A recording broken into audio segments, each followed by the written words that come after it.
When Napoleon Bonaparte's empire fell in the ashes of Waterloo, France swore it would never again chase impossible dreams across oceans and deserts. But history has a strange way of repeating itself, especially when men forget the lessons written in blood. 4 decades after Napoleon's downfall, his nephew, Napoleon III, stood before the French Senate, promising a new era of prosperity and peace. Yet beneath the polished words and imperial charm hid a man haunted by comparison, a ruler desperate to prove he was more than just the shadow of a greater name.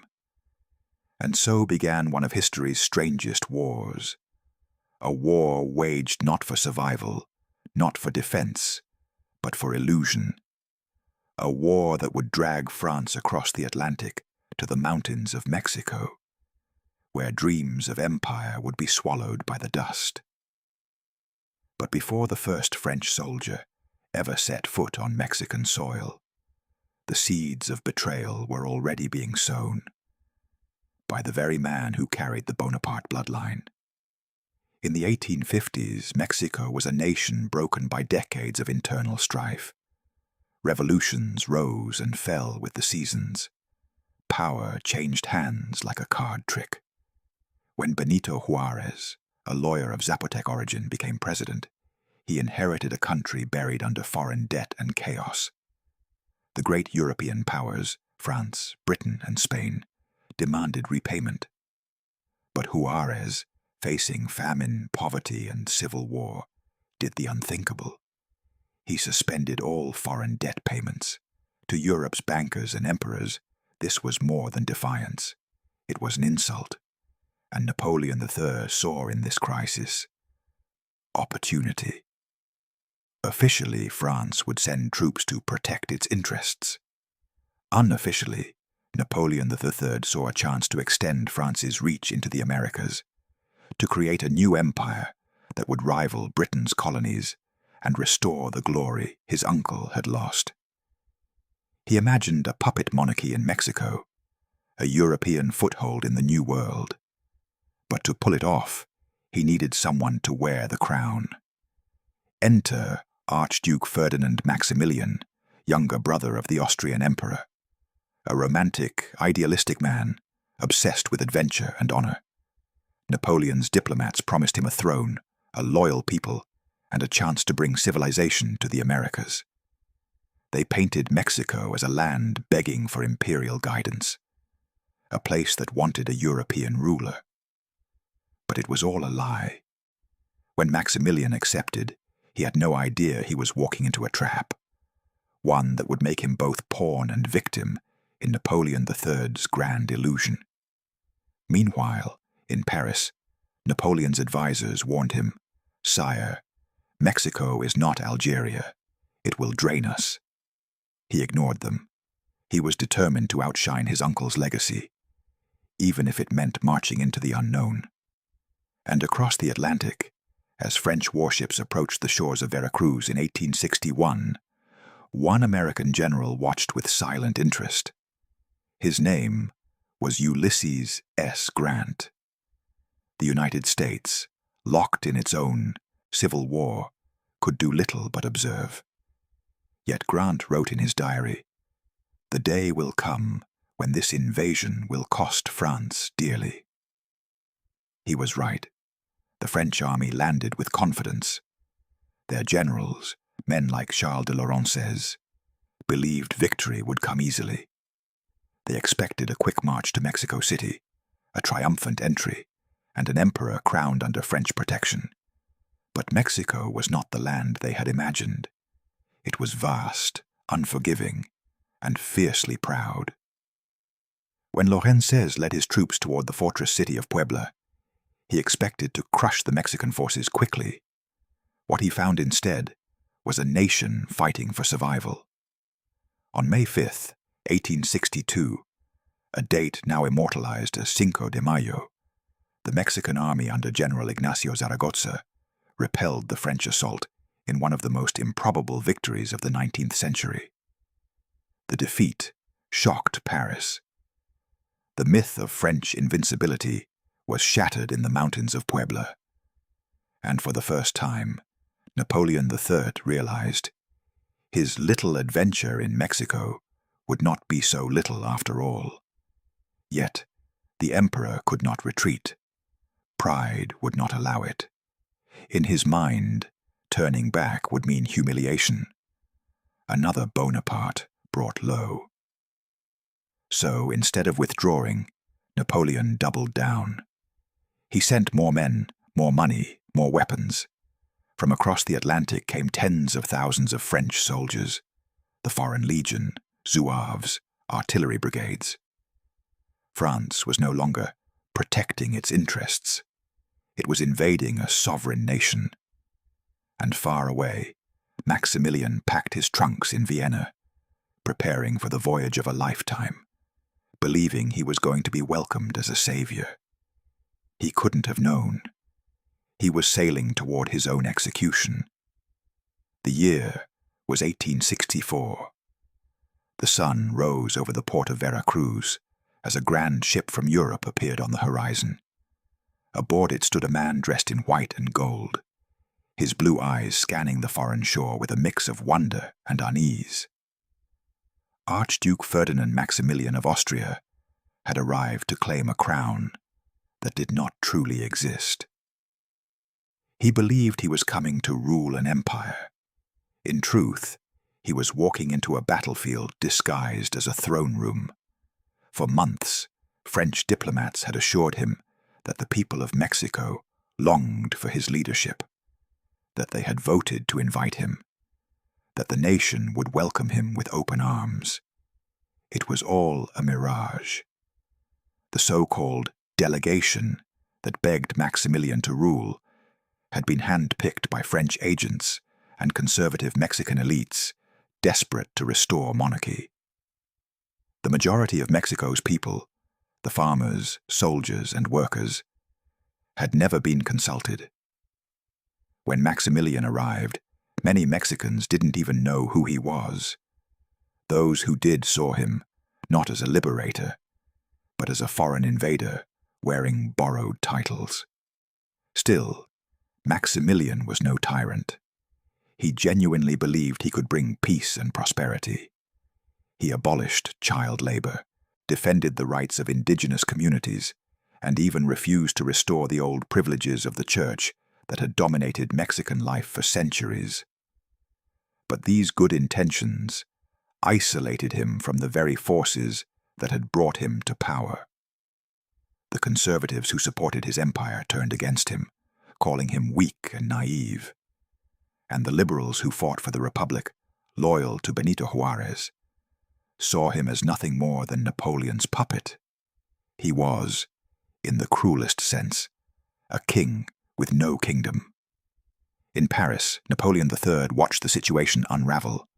Reports poured in, rebellions in the countryside, ambushed convoys, assassinated officers. France was bleeding money, soldiers, and credibility.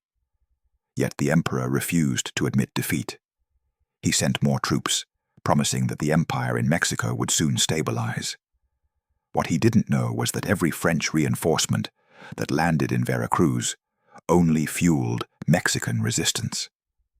Guerrilla warfare erupted across the land. Entire towns rose against the occupiers, striking from the hills and disappearing into the forests. Each night, French soldiers lit their campfires with the fear that dawn might never come. Back in Mexico City, Maximilian tried to rule as if the chaos beyond the capital's walls didn't exist.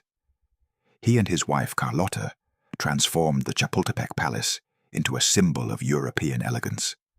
Ballroom dances, royal ceremonies, and marble halls shimmering with candlelight.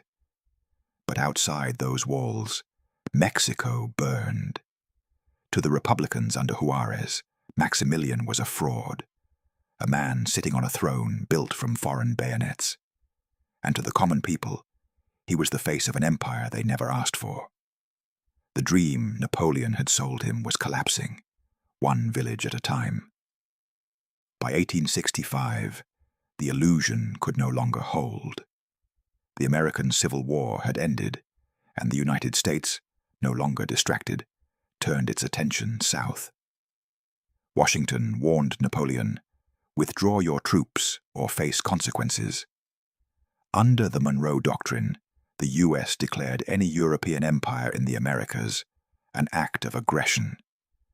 Napoleon suddenly found himself trapped between pride and pragmatism. If he stayed, he risked war with a newly reunited America. If he left, he would abandon the emperor he had created and expose France's failure before the world. And yet, the betrayal was inevitable. By the end of 1866, France began to quietly withdraw its troops from Mexico. Maximilian begged Napoleon for help. He wrote desperate letters pleading, "I have been abandoned on the edge of the world." But Napoleon had already turned away. Europe was shifting again. Prussia was rising. War clouds gathered in Europe, and the Emperor of France could no longer afford his fantasy in Mexico. And so, in a cruel twist of fate, the Emperor, who once betrayed Napoleon's legacy, now betrayed his own creation. As French ships departed Veracruz, for the last time, Maximilian stood on the balcony of his palace, watching the horizon fade. He refused to flee.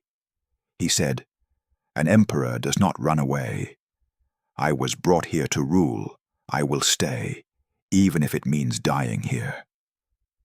His words would soon prove prophetic, because in the hills of Querétaro, the Republicans were gathering, and the final act of Napoleon's lost empire was about to begin. But how does an empire truly die? With the fall of its capital, or the moment its creator turns away? Why did Maximilian, a man who could have escaped, choose to stay and face death? And what secret did Napoleon III try to bury when the last French ship left Mexico's shores? The answers would come in blood, betrayal, and a bullet fired at dawn. When the last French warship vanished beyond the Gulf horizon, Mexico was left in silence.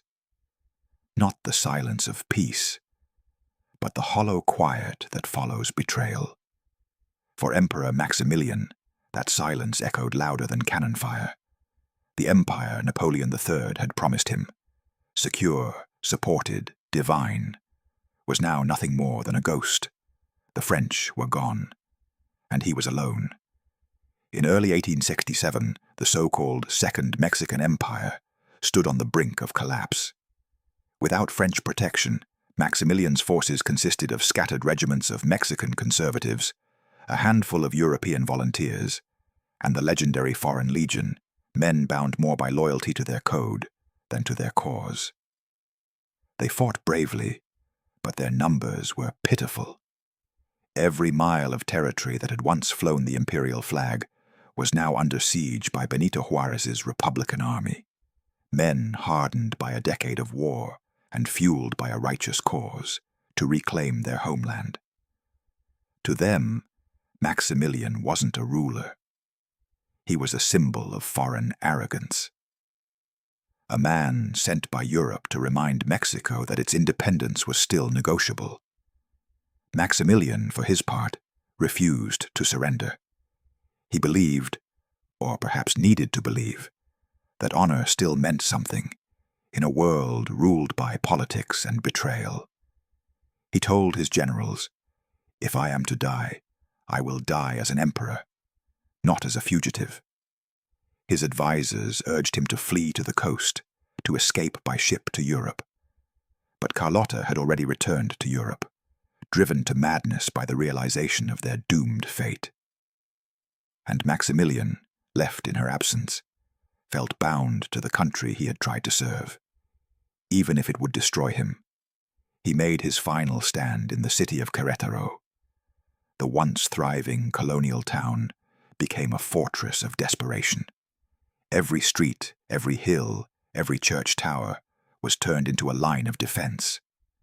Maximilian's generals, Miguel Miramon and Tomás Mejía, both veterans of Mexico's endless civil wars, knew the odds were hopeless. They told him plainly, "We can hold for weeks, perhaps months, but not forever. And still, Maximilian refused to flee. He walked the battlements at dawn, speaking softly to his soldiers. He shared their food, their water, their fear. To the men around him, he was not a foreign prince. He was their emperor. And perhaps for the first time in his life, Maximilian had truly found his people. Meanwhile, Benito Juárez's army surrounded Querétaro with nearly 40,000 troops. Inside the city, Maximilian had fewer than 8,000. Food dwindled, ammunition ran low, and disease began to spread among the defenders. Still, the city held. For 72 days, Maximilian's forces resisted wave after wave of attacks. Even the Republican generals were impressed by the stubborn defense. But every empire built on illusion eventually cracks, not from the outside, but from within. In May of 1867, betrayal struck once more. One of Maximilian's own officers, Colonel Lopez, secretly opened the gates to the Republican army. Some say he did it for gold. Others claim he wanted to end the bloodshed. Whatever his reason, that single act sealed an empire's fate. At dawn, Juárez's troops poured into Querétaro. Fighting erupted in the streets. Maximilian, realizing it was over, tried to reach the hilltop convent of La Cruz, but it was too late. He was surrounded. And there, under the rising sun, the Emperor of Mexico was taken prisoner. Word spread quickly across Mexico. The empire had fallen. For the first time in years, Juárez's Republican banner flew above Querétaro's walls. To the world, it was justice. To Maximilian, it was the final betrayal. Even then, he did not curse Napoleon III. He did not rage or demand vengeance. Instead, he accepted his fate with a strange calm. He told his captors, "I forgive all who have wronged me. May my blood be the last shed for this country." Those words would echo through history, a final whisper of dignity from a man who had lost everything. Back in France, Napoleon III read the news in silence. He had already erased Mexico from his speeches, pretending the war had never happened. The French people had grown restless, angry at the losses, humiliated by the retreat. And as Europe moved toward conflict with Prussia, the emperor who once dreamed of glory now stood on the edge of his own downfall. The war in Mexico had ended, but its consequences were only beginning to unfold. What happens when loyalty outlives the empire it serves? Why did Napoleon abandon a man he'd once called brother? And could Maximilian's death have been avoided? Or was it always written in the script of empires, doomed to die far from home? The answers would come on a cold morning in Querétaro, when the last emperor of Mexico faced his destiny. When the gunfire faded over Querétaro, the dust settled on more than just a fallen emperor. It settled on the ruins of ambition, on France's forgotten dream, and on a world that had quietly moved on. In the years that followed, the French public rarely spoke of Mexico. It was as if the war had never happened. No victory parades, no medals, no songs of glory. Only silence. Because what Napoleon III had promised as a triumph became a story of humiliation. The soldiers who returned from Mexico brought home more than scars. They carried whispers of jungles that swallowed men whole, of villages that refused to surrender, and of an emperor who died standing, betrayed by the hand that sent him. And for those who served under Napoleon's flag, one question lingered. What was it all for? Across the Atlantic, the United States watched with quiet satisfaction. The Monroe Doctrine had prevailed. No European empire would ever again rule the Americas. But victory came with its own irony. As the French retreated, new powers began to rise, each dreaming of influence, of reach, of dominion. The age of conquest had ended in name, but not in spirit. Meanwhile, in Europe, Napoleon III faced the reckoning he had long postponed. The Mexican disaster drained France's treasury, divided its people, and shattered the illusion of invincibility that had defined his reign. He had sought to outshine his uncle, to write his own legend across continents. Instead, he became the author of one of France's most embarrassing defeats. In 1870, when war erupted with Prussia, the French army marched not with confidence, but with the shadow of Mexico on its shoulders. And at Sedan, history repeated itself. Another Napoleon was captured. Another empire collapsed. The man who had once crowned another emperor now faced exile himself, a tragic reflection of the very story he had created. As for Mexico, the Republic endured. Benito Juárez returned to power and began the long, painful work of rebuilding a nation scarred by occupation. Yet the memory of Maximilian did not vanish. In time, the people who had once cheered his downfall began to speak of him differently, not as an invader, but as a tragic figure, a foreigner who had tried, in his own flawed way, to bring peace to a divided land. His body, buried in Vienna, became a symbol, not of empire, but of the price of misplaced idealism. In Querétaro, the hill where he fell still stands, Cerro de las Campanas, the hill of bells. When the wind blows through the grass, locals say the stones still echo faintly, like distant chimes marking the hour when an empire died. History books would later describe the Franco-Mexican War as a minor colonial adventure. But there was nothing minor about it for those who lived and died within it. For them, it was proof that even the most powerful nations can lose themselves in the illusions they create. Napoleon III's downfall was not written in the battlefields of Europe. It began here, in the heart of Mexico, when ambition crossed an ocean and found nothing waiting on the shore but resistance and dust. And in that perhaps lies the cruelest truth of all. Empires rarely fall from defeat. They collapse under the weight of their own delusions. When night falls over Querétaro, the sky above the old city burns deep and red, the color of the earth, the color of sacrifice. And somewhere, in the fading echoes of that forgotten war, you can almost hear the voice of Maximilian whisper, "I came to serve a dream," and became its ghost.